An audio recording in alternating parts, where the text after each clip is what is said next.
iHeart, get ready. Fantasy football is here. Welcome to the Scout Fantasy Show. ScoutFantasy.com is home to the Fantasy Football World Championships and the best players in the world. Real money winners giving their secrets to help you win. Now exclusively on iHeart. This is the Scout Fantasy Show with your host, the one, the only, Dr. Roto.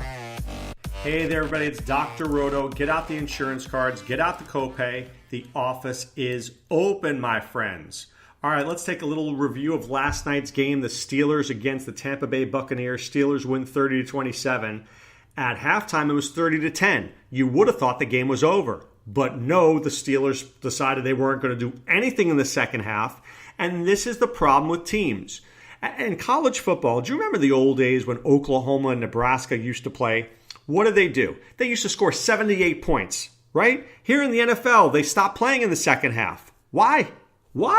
Don't stop playing till like 5 minutes to go in the game. Otherwise, I'm put the pedal to the metal. Go, go, go, go. That's what Sean McVay does. If you could put up 30 and a half, why not 60 for a game? I'm cool with that. Ben Roethlisberger, 30 for 38, 353 yards and 3 touchdowns. James Conner, 61 yards, but he did a lot of that dirty work toward the end of the game. Juju Smith-Schuster, 9 for 116. Antonio Brown, 6 for 50. Is Juju the number one receiver there? I don't think so, but Antonio Brown might think so. Vance McDonald, 4 for 112 and a touchdown and a really cool stiff arm. For Tampa Bay, Ryan Fitzpatrick, 30 for 50, 411 yards, 3 touchdowns and 3 picks.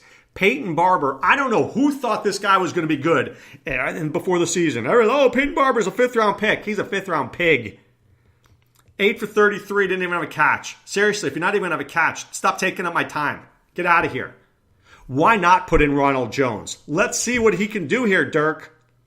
Mike Evans, though, 6 for 137 and a touchdown. Chris Godwin, 5 for 74 and a touchdown. O.J. Howard, 6 for 72. Deshaun Jackson, 3 for 37. Explosive. That looks good. That looks really good. The rest of it, not so sure. All right, one piece of news that I want to talk about. Greg Olsen says that he's ahead of the curve in terms of coming back from his injury. I don't know. I dropped him in 1 or 2 leagues. Ian Thomas is not the answer. But Greg Olsen, I just worry can get injured like going to the supermarket. I just worry. So if I'm worried about that, don't you think the Panthers are worried about it? All right, let's go inside the box scores. Let's take a look at some of the games, or all the games, and let's see if we can find some nuggets. Saquon Barkley had 5 receptions. Giants win the game. Last week when Saquon Barkley had 16 or 17 receptions, Giants lost the game. Beckham had 10 targets. Shepard had 7 targets. You get the football in the hands of your receivers, and then you throw it to your running back when you want to, not because you have to. I could tell a lot from a box score. I could tell you why the Washington Redskins won and why they didn't. Same thing with Chris Thompson. Did he even get any action this week? Not really, and we'll talk about that later. If Saquon's getting 5 or 6 receptions, Giants are probably winning games. If he's getting 10 or 12, they're losing. Because you got to get the ball to Beckham. You have to get the ball to Beckham. That should be what Pat Shurmur dreams up at night. How do I get the ball to Odell Beckham Jr.? For Houston, Lamar Miller had 10 carries. Alfred Blue had 4. Just throwing it out there, Lamar Miller's not a sure thing. 15 touches this week. Donta Foreman comes in. He's getting 10 touches. Book it. Will Fuller had 11 targets. DeAndre Hopkins had 10. That's 21 targets out of 38. That is way too many for those guys. Deshaun Watson has to find other players. All right, San Francisco against Kansas City. Just a word about C.J. Beathard. He doesn't suck as badly as you think he sucks. When I say the name C.J. Beathard, you're like, oh, this guy sucks. Yeah, but let me ask you this. Do you remember when San Francisco had their quarterback of the future last year? Do you know what his name was? C.J. Beathard. Right? Then they traded for Garoppolo, and it was like, C.J. who? See ya. So I'm not saying I'd go spend a lot of money on C.J. Beathard. I just think he sucks less than you think he does. Matt Breida, please don't cut him. I've gotten that question a couple times this morning. Should I cut Matt Breida? No. C.J. Beathard's going to have to throw the ball to Matt Breida.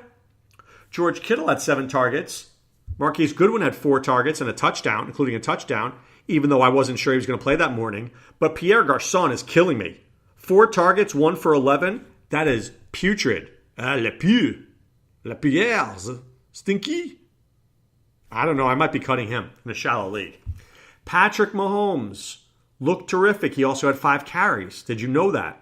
Kareem Hunt had 18 carries. Sammy Watkins and Tyreek Hill had 2 each. Travis Kelce had 10 targets. Tyreek Hill had 5. Sammy Watkins had 8. I'm okay with Tyreek Hill having fewer carries. I'm okay with that as long as he's going 3 for 90 and a touchdown.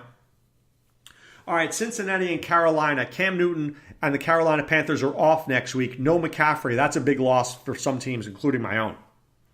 For Cincinnati, though, Giovanni Bernard only had 12 carries, but he did have 5 receptions. They want to keep him between 15 and 20 touches.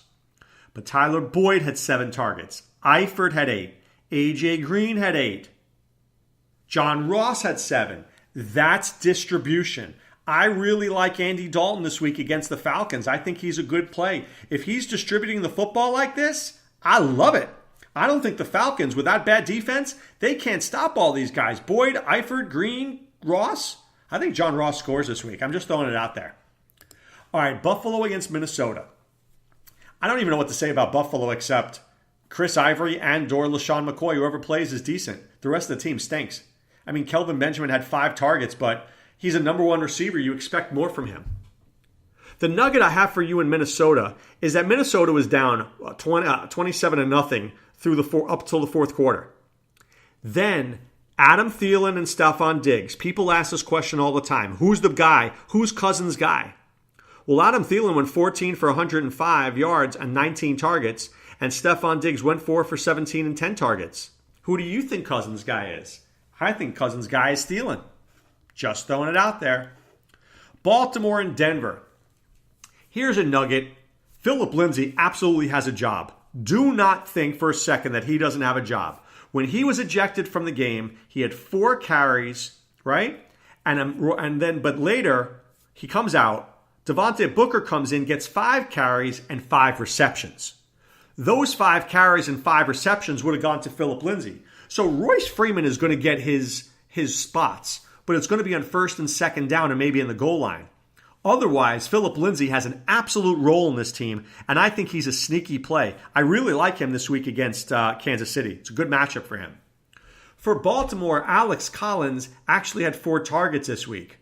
But John Brown had 9, Michael Crabtree had 10. That's where he goes. Then the tight ends had about 5 targets. Buck Allen had 4. Snead had 5. Joe Flacco's doing a very good job of getting everybody involved. Really is. All right, the Eagles and Colts. Andrew Luck not throwing the ball that deep and targeting Ebron 11 times, targeting T.Y. Hilton 10 times, but nobody else really got a lot of targets. Where is Ryan Grant? 3 for 35 is not going to cut it. Nyheim Hines needs to be more involved in the offense. I like Nyheim Hines, but man, with Marlon Mack coming back, I don't know, between him, Wilkins, and Hines, they all can't exist. For Philadelphia, here's what I'm telling you. I'm telling you that Carson Wentz loves throwing to his tight ends. Dallas Goedert, 7 targets, 7 receptions, and a touchdown. Zach Ertz, 10 targets. 17 of the 37 targets went to tight ends. Nelson Aguilar, not as good anymore. I'm not saying he's not a good player, but I'm just saying that Wentz loves throwing to the tight end. Okay, Washington and Green Bay. Do you remember how I told you I can tell you everything I want to know about this game in the box score? Chris Thompson had 1 reception. 1 on 2 targets. They didn't need to throw him the ball. Why? Because they were winning. And when they were winning, they ran the ball with Adrian Peterson. They ran the ball with Alex Smith. They ran the ball a little bit with Chris Thompson. They ran the ball 35 times.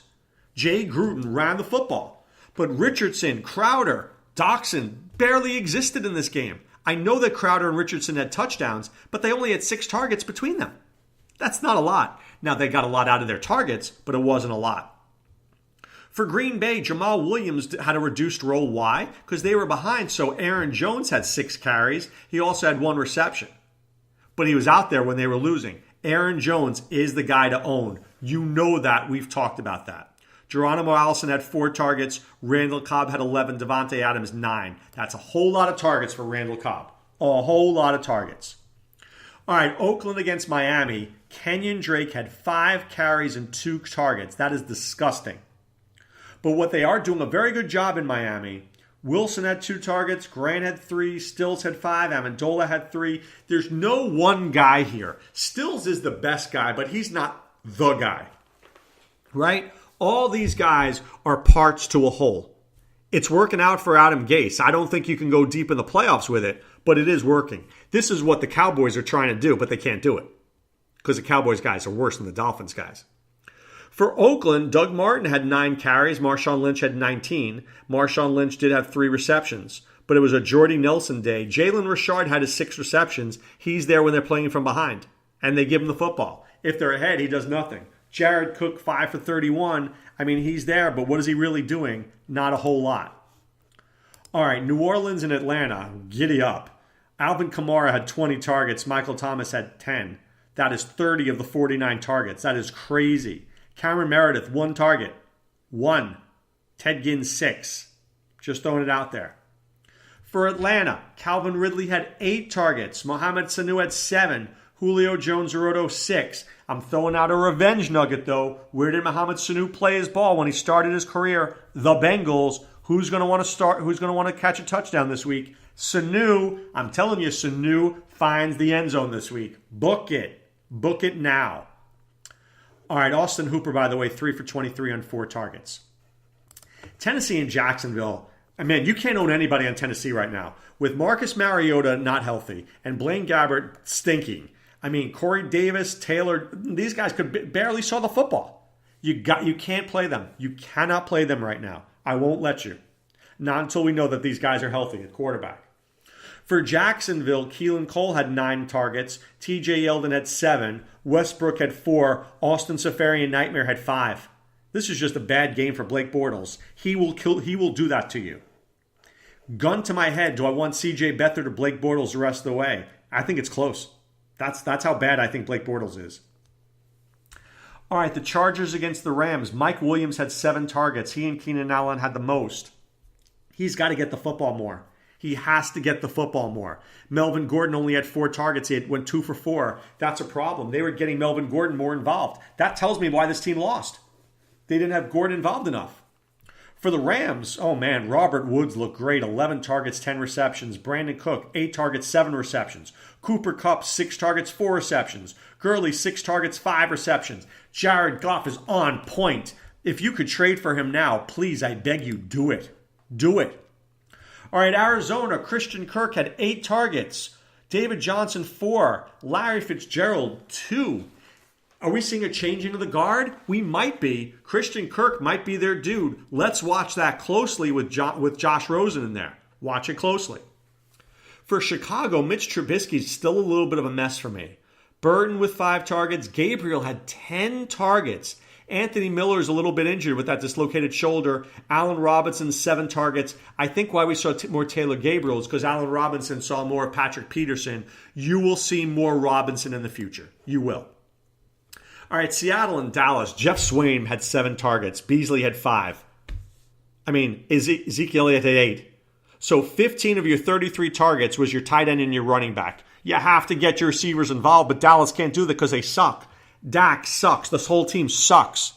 The defense is keeping them in games. When have you ever heard that for a Cowboy? Chris Carson ran the ball 32 times. 32 times. Rashad Penny, he's going to need injury to Carson to be more involved. Tyler Lockett had 6 targets. Brandon Marshall had 6. Jerron Brown had 3. Putrid. For Detroit, Golden Tate had 8 targets. Kenny Golladay 7. Marvin Jones 6. I think that's the hierarchy. Tate, Golladay, Jones. Just like that. Kerryon Johnson 16 carries, 2 receptions. That's 18 targets. 18 touches. I love it. I want this guy around 20 every week. Give me 16 carries and 4 receptions. He's going to be my BFF. For New England, Rex Burkhead had 2 receptions on 3 targets, but he didn't get a rush. That was only Sony Michel. Sony Michel had 1 reception for -1 yards. James White had 3 receptions and he had 4 carries.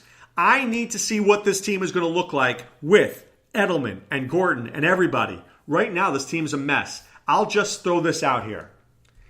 The Patriots always play a guy you're not expecting. Could this be a Rex Burkhead week? It very well could be. Watch that closely.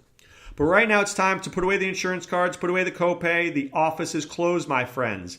Back tomorrow with Waiver Wire Wednesday. Remember, check out scoutdfs.com for the best in DFS play. And, of course, Scout Fantasy Sports if you want to win your fantasy football leagues. All right, guys, this is Dr. Roto saying be well and take care. Thanks for listening to the Scout Fantasy Show. There's never been a better time to join the Scout Army. Visit scoutfantasy.com. Use the promo ROTO for 2 months free. And don't forget, fantasy players, please thumbs up the podcast on the iHeart app. See you next time. Go Scouts!